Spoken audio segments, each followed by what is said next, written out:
ওই টিসি আসতেছে আর আমাদের দুইজনের কাছে তো একটাই টিকিট আছে। হ্যাঁ তো টেনশন করতেছিস কেন? আমি পল্টি মারবো, আমি বাথরুমে গিয়ে লুকিয়ে থাকবো। হ্যাঁ হ্যাঁ তাড়াতাড়ি যা তুই ভাই। ওই কোথায় যাইতাছিস? দেখতাছিস না টিকিট চেক হইতাছে?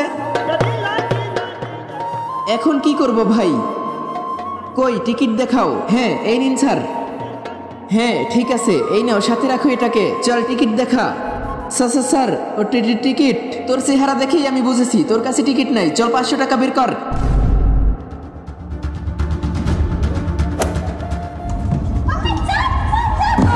হ্যাঁ সাপ সাপ সাপ। আরে স্যার এটা তো নকল সাপ। হ্যাঁ নকল সাপ ওটা। হ্যাঁ চল ভাই তোর টিকিট দেখা। আজকে দেখবো শয়তানকে হারিয়ে কে আল্লাহকে ভালোবাসে। যারা আল্লাহকে ভালোবাসে তারা ভিডিওতে লাইক এবং চ্যানেলটি সাবস্ক্রাইব করে দাও। আর শয়তানকে ভালোবাসলে লাইক সাবস্ক্রাইব কিছু করতে হবে না, আর কমেন্টে আল্লাহু আকবার লিখে যাবে। হ্যাঁ হ্যাঁ এই নিন স্যার, পেয়ে গেছি আমার টিকিট। চল ঠিক আছে এই নে।